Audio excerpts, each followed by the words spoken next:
Back in 1998, apartments like this were cheap for a reason.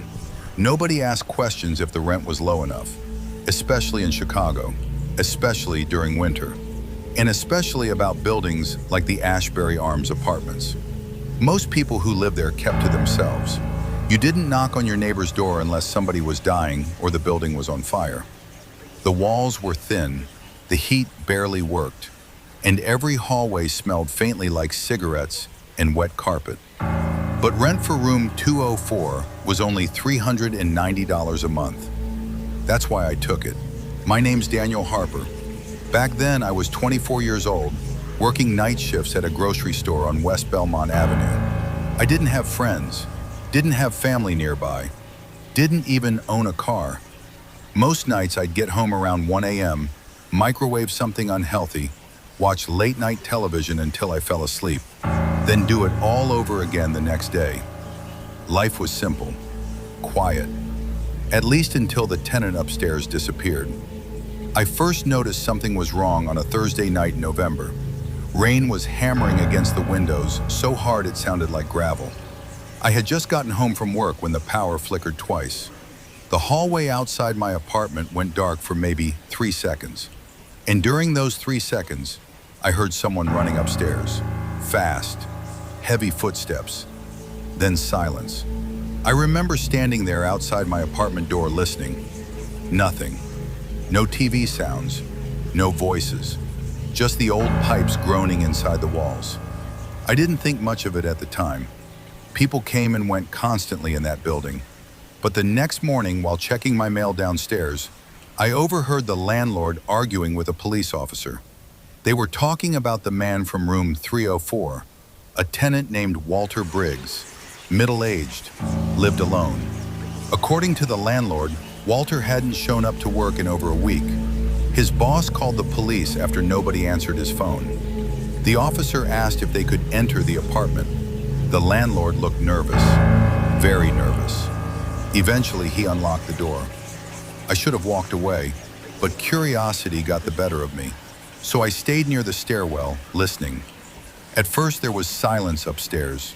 Then I heard one of the officers say, "Oh, Jesus." Another officer immediately told everybody downstairs to leave the area. The landlord came back pale as paper, sweating. He refused to answer questions. But later that night, one of the older tenants told me what they found inside room 304. Every piece of furniture was gone, except for a single wooden chair placed in the center of the living room, facing the television. And on the TV screen was gray static, still playing, even though the television wasn't plugged in. But that wasn't the worst part. The worst part was the walls. According to the tenant, Walter had written the same sentence hundreds of times across the wallpaper, in black marker, over and over. "He comes through the screen." I laughed when I heard it, not because it was funny, because it sounded ridiculous, an urban legend. The kind people invent when they're bored and trapped in old apartment buildings all winter. Still, that night, while watching television alone in room 204, I couldn't stop staring at the screen static between channels. Back then, TVs did that sometimes, especially old CRT televisions. You'd switch channels and get that loud white noise, that ugly gray fuzz. Around 2:17 a.m., my TV suddenly lost signal. The screen turned to static. I reached for the remote, then froze. There was someone standing inside the static. Very faint, barely visible, a tall silhouette, motionless. I told myself it was just interference, my eyes playing tricks on me. But then the figure moved, one slow step forward. I nearly dropped the remote.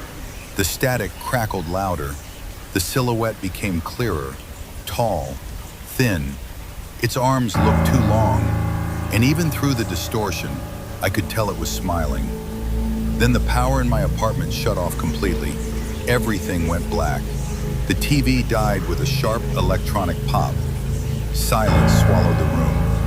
A few seconds later, the lights returned. The TV turned back on automatically.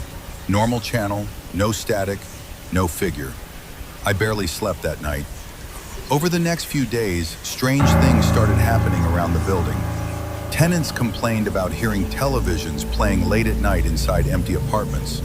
Hallway lights flickered constantly, and every now and then, the TVs inside the laundry room would turn on by themselves. Always static, always that same loud hissing noise. Then came the knocking. 3 knocks, every night, exactly 2:17 a.m., always from somewhere near the television. The first night it happened, I checked my apartment door immediately. Nobody outside. Second night, same thing. Third night, I finally realized the knocking wasn't coming from the door. It was coming from inside the TV. By then, I was barely sleeping. Every time I closed my eyes, I kept imagining that silhouette standing inside the static, watching me, waiting. One night, I unplugged the television completely before going to bed. Wanted silence. No static, no noise, nothing. At around 2 a.m., I woke up to light flickering across my bedroom walls. The television was on again, even unplugged.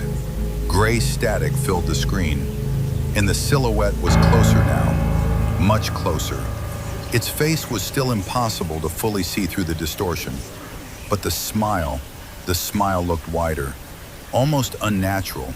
Then I heard it, a voice beneath the static, low, crackling, like somebody speaking underwater. Daniel? I stopped breathing. The figure slowly raised one arm toward the screen and tapped the glass from the inside. 3 knocks. The TV screen bulged outward slightly, like something was pressing against it from the other side. I ran into the kitchen and grabbed a hammer. My hands were shaking so badly I nearly dropped it. The voice came again. Let me in.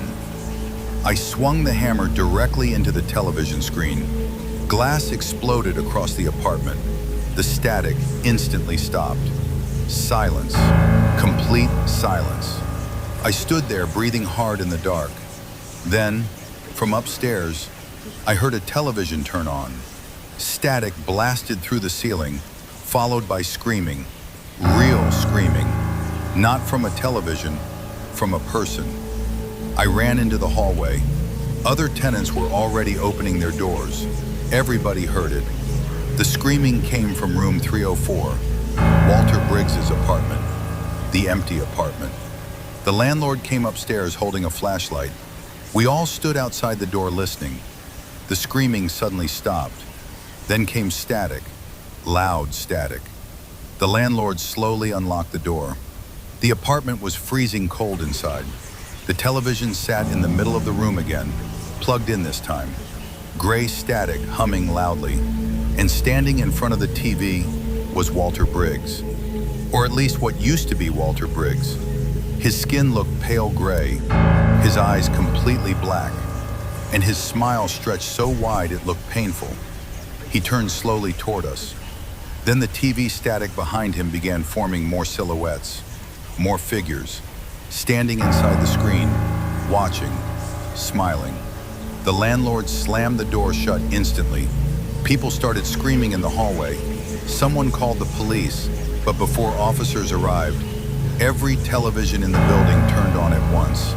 Inside every apartment, every hallway, every laundry room.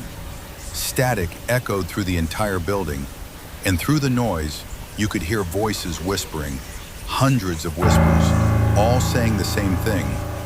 Let us through. People fled the building that night. Some never returned. I was one of them. The Ashbury Arms Apartments were demolished in early 1999 after an electrical fire supposedly destroyed most of the 3rd floor. At least, that's the official story. But here's the part that still bothers me. Last month, I was in a thrift store outside Milwaukee looking through old VHS tapes, and I found one with no label, no writing, just a plain black cassette. I bought it for 50 cents. I don't know why. Maybe curiosity, maybe stupidity. When I got home, I played it in an old VCR. At first, it was only static. Then the picture cleared slightly, and I saw a hallway, old carpet, yellow lights, apartment doors, the Ashbury Arms Apartments. The camera moved slowly toward room 204. toward my old apartment.